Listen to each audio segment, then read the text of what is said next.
No toque de hoje, eu tenho o imenso prazer de ter conhecido esta pessoa, este profissional, ainda este ano. Porém, o nome dele me acompanha desde outubro de 2013. Mas eu não vou dar spoiler aqui, né? Então eu vou pedir para que ele se apresente. Bom dia. Bom dia, Fabiano. Tudo bem? Meu nome é Secundino Corsini Neto. Eu venho de uma cidade do interior do Rio Grande do Sul chamada Santiago, na fronteira próxima à Argentina ali. Tive a oportunidade de trabalhar por vários anos na indústria coreiro, calçadista, né, na produção de couro. E até 2010, né, eu encerro essa etapa como gestor industrial, e em 2010 ali tem um evento bifurcador, onde concluo meu mestrado em engenharia de produção no Unicinos e sigo aí uma carreira na docência, na pesquisa aplicada em engenharia de produção e também na consultoria.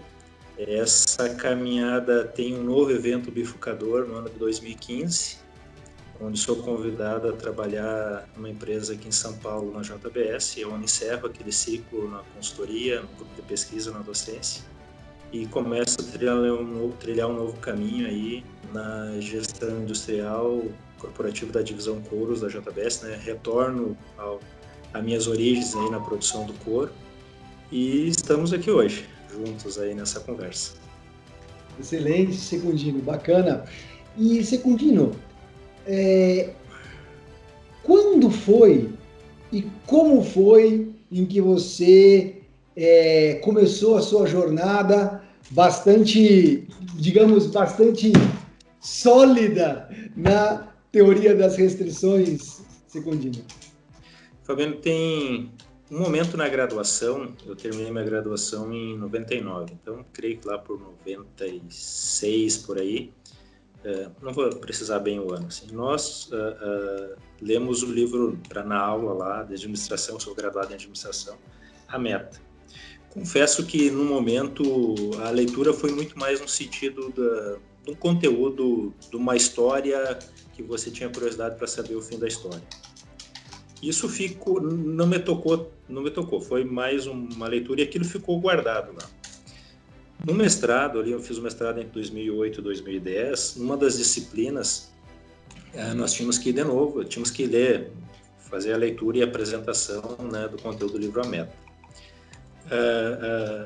E aí, Fabiano, ali foi o momento, porque semelhante ao trabalho que você vem fazendo com os grupos de estudos que você tem toda semana, onde você emerge no conteúdo e vê o conceito que está por trás das palavras, por exemplo, o que é produtividade? Produtividade, quando a gente fala isso, há um senso comum em entender o que é a palavra, mas quando você mergulha no conceito da palavra, a palavra por si só tem uma riqueza tão grande de interpretação.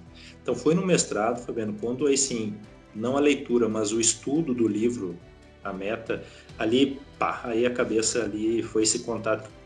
Ali nasceu realmente o primeiro contato com a TOC, o entendimento do que era aquilo, porque você vai... Gargalo, a gente falava gargalo como fala qualquer outra coisa, mas entender os diferentes tipos de gargalo, né? A relação que uma restrição é algo que tem a capacidade menor do que a demanda, entender que tem CCS, entender esse mundo, Fabiano, foi aquele momento ali, nos anos de 2008, que teve aí, de fato, assim, posso dizer que ele foi o primeiro contato. Excelente.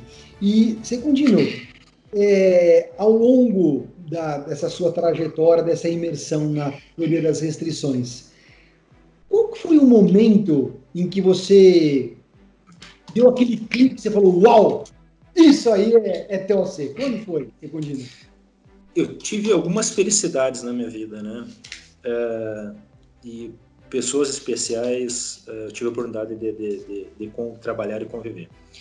No mestrado, Fabiano, tem duas pessoas que iniciaram essas discussões da TOC lá na década de 90, né? Um deles é o professor Junico Antunes, que foi um professor, depois tive o prazer de trabalhar com ele, e outro foi o professor Luiz Henrique Rodrigues, que também tive o prazer de conviver e trabalhar com ele. O Luiz e o Junico, lá na década de 90, foram os primeiros, né? O Luiz havia terminado o doutorado dele em Lancaster e estava retornando ao Brasil, e aí foram as primeiras pessoas que começaram a discussão do APT, né? De tentar comercializar o software no Brasil. O Luiz tinha feito o doutorado dele na linha de otimização, então tinha tudo a ver com a questão do APT, né? Eles começaram a desenvolver também alguns simuladores aí. Então, eu tive o contato com essas duas pessoas no mestrado e aí a TOC, ela fazia muito parte do linguajar dessas pessoas do dia a dia. E aí, com o estudo do livro A Meta, que eu comentei anteriormente, na sequência, Fabiano, eu tive também assim, o prazer de ler A Corrida pela Vantagem Competitiva.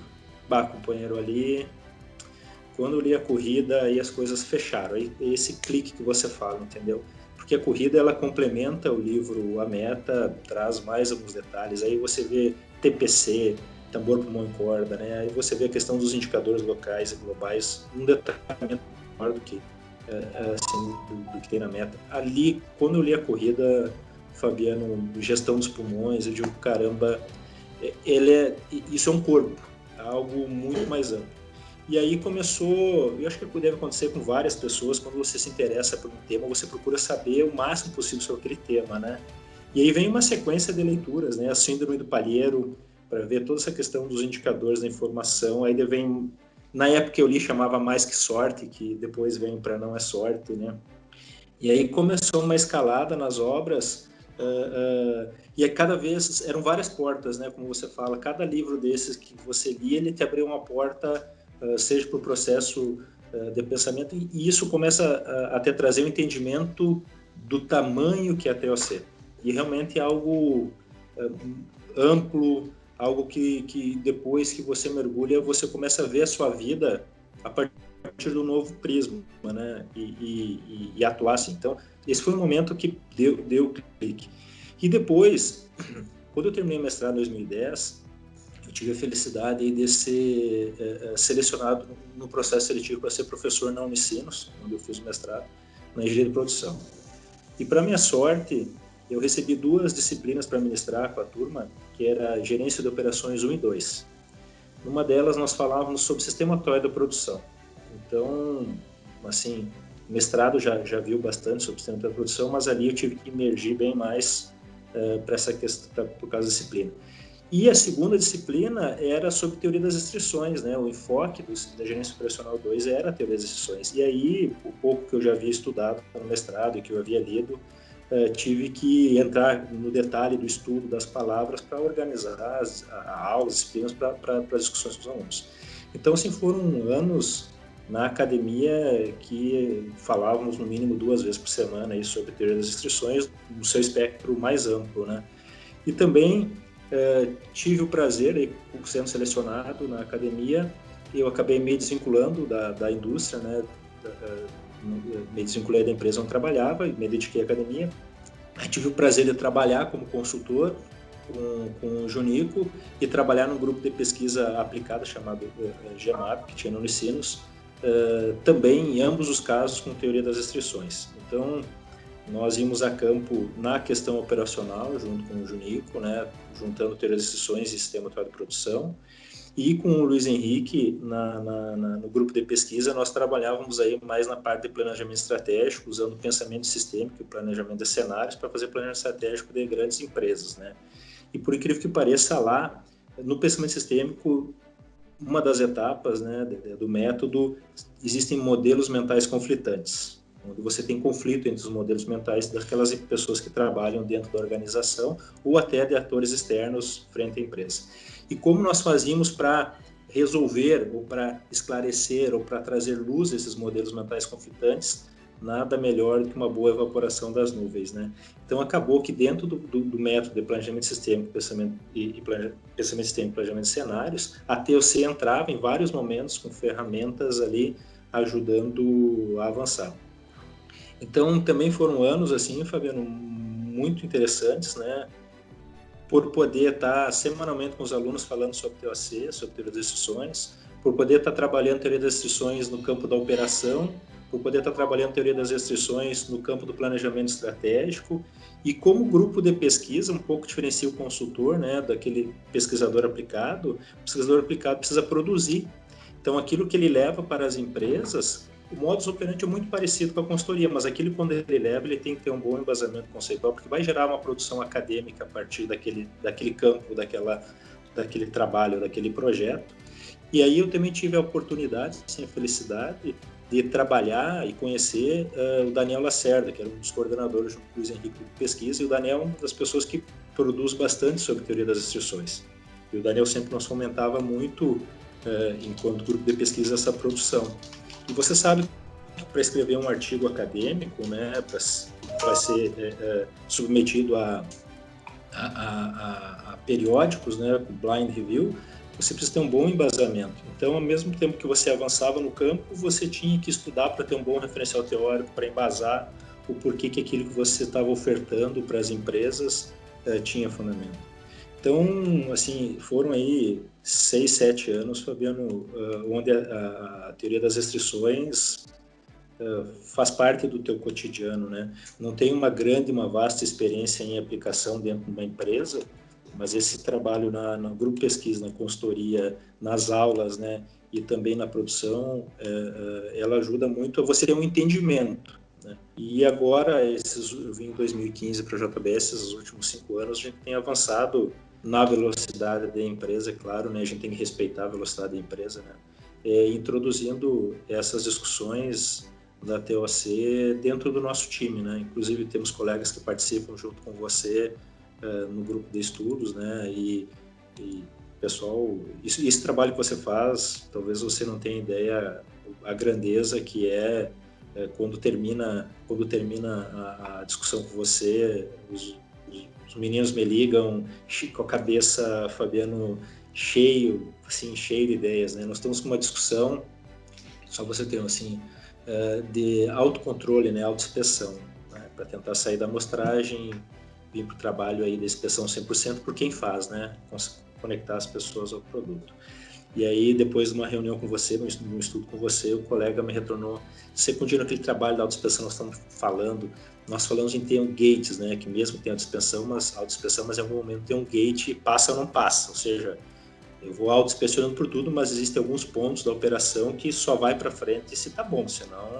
E sim, usa amostragem, usa análise estatísticas para avaliar. E aí o colega, tem que ter um gate antes do gargalo.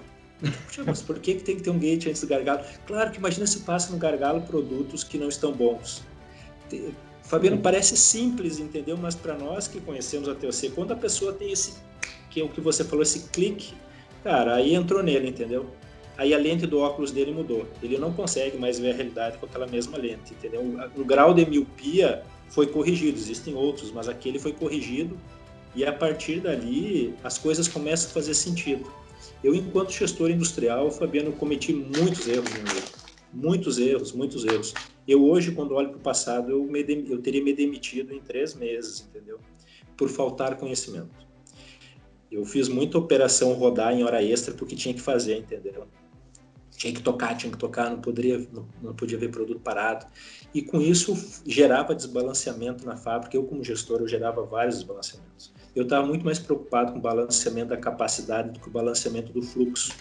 Então, quando você estuda, Fabiano, e você começa a dar conta disso, você se torna um gestor melhor, entendeu? É mais precisa a sua intervenção, entendeu? Estou dizendo que você fica mais inteligente, mas você tem intervenções mais precisas, você começa a conhecer os atalhos do campo, né? Você, com um esforço menor, consegue trazer um resultado melhor, né? Esforço aqui, seja o esforço de desgaste das pessoas, seja o esforço de recursos que você consome, do modo geral. Então, a gente brinca um pouco lá no sul, né? Até você é uma cachaça que depois que você bebe dela, é muito difícil você largar, entendeu?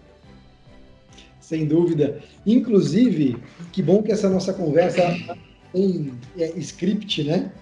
A minha versão, Secundino, aqui do livro A Meta, ela é 1997. E aí, a leitura que fizemos hoje que você se referiu. E eu tomo liberdade, essa última fala sua me tocou tanto. quando você falou assim, eu cometi muitos erros, né? E aí eu aprendi na minha vida que quando a gente está num buraco, a primeira coisa a fazer é largar a pá, né? E eu estou inferindo que quando você largou esta pá, foi quando, inclusive, você tomou como decisão aumentar ainda mais o seu espectro de conhecimento.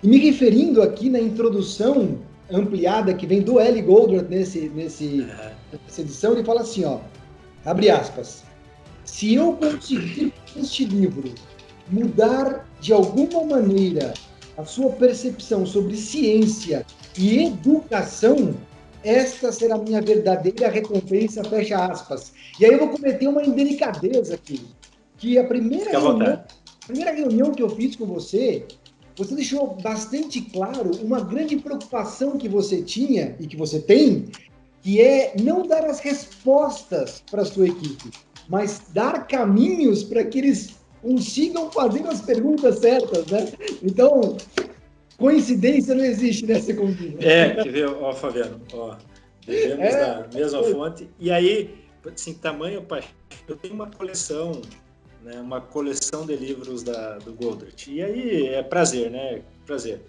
Tem esse cara aqui, que é a primeira edição. E aí, enfim, a primeira edição americana, são coisas que, para quem não entende, não vê o sentido, mas para a gente tem uma simbologia muito grande, né? Muito grande. E quando olho, assim, agora tendo contatos com outros empresários, né? Com outras pessoas responsáveis por áreas de operações de várias empresas, eu vejo o quanto que a teoria das restrições tem para avançar no Brasil, o quanto ela tem para ajudar o Brasil, né, no seu desenvolvimento, né, na alavancagem da sua competitividade, mesmo até na manutenção da competitividade de algumas empresas que já estão bem posicionadas, né.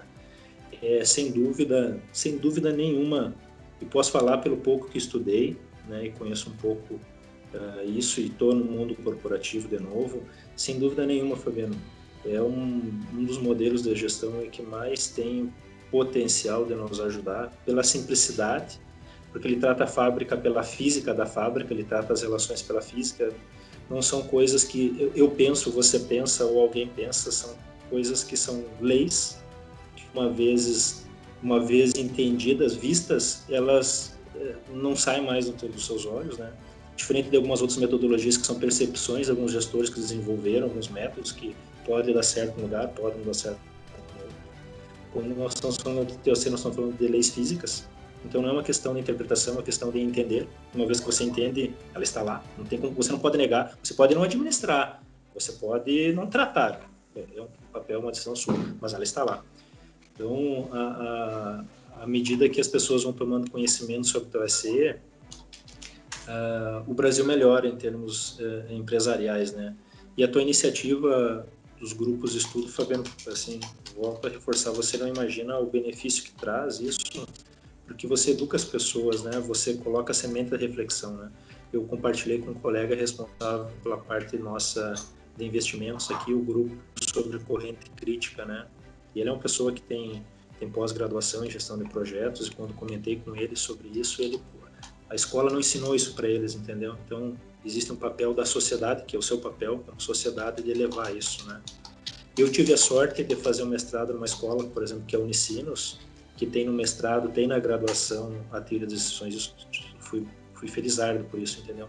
Mas muitas pessoas não têm esse acesso, né, nas cadeiras, né? Então, quando você leva um pouco disso, você está levando uma luz aí e de conhecimento para a pessoa pegar aquela pontinha e tenho certeza, Fabiano, depois para trilhar é muito prazeroso. E existem empresas no mercado que auxiliam a gente a encurtar, acelerar esse conhecimento, né? Eu acho assim, o Brasil, quando eu olho para os próximos 10 anos, nós vamos estar numa posição, em termos de gestão, né, de operações, muito, muito, muito favoráveis, tenho certeza disso. Excelente. Para fechar, meu caro, duas coisas que eu ouvi ao longo da minha vida, uma delas, ambas cabem a você. Uma delas é: fuja dos homens de um livro só. E nitidamente você está muito longe de ser um homem de um livro só. E segundo, dizem que você, né, nós somos a média das 5 pessoas que nós mais andamos. Então, para mim é um privilégio poder tê-lo a partir desse ano como uma das pessoas que eu realmente tenho muito interesse genuíno, claro, de aprender. Foi um enorme prazer em falar com você. Muito obrigado, Secundino. Fabiano, eu agradeço a oportunidade de trazer a público um pouco disso que a Teoria das Restrições, né, pôde proporcionar para mim, né, e para várias pessoas. Eu citei algumas aqui, né, mas poderia falar tantas outras, né. Eu tenho um colega, o Dieter, que fez a dissertação do mestrado dele, por exemplo, por que modelos de simulação nas empresas morrem? Por que esses modelos não são perenes, né? E a gente fazia muitos modelos de simulação e ele usou o processo de pensamento para entender isso. Então, à medida que você vai mergulhando e convivendo com a teoria das restrições, isso é fantástico. Poder trazer isso a público, eu te agradeço essa oportunidade. E, Fabiano, tu és uma fagulha aí que mantém isso vivo, entendeu? Voltar a conversar contigo já deu uma energia pro time, fez a gente estava no nosso plano de 2021, antecipar já para esse ano. Então, saibas que da nossa parte, da minha parte, tu é um catalisador, né? Que cada vez que você entra, uma reação é acelerada. Te agradeço por tu te disponibilizar, né, a fazer isso para nos ajudar. E acredito que se nós, quanto JBS, ajuda qualquer tipo de empresa. Entendeu? Muito obrigado, Fabiano, mais uma vez pela oportunidade. Um forte e um grande abraço. Forte abraço, Secundino.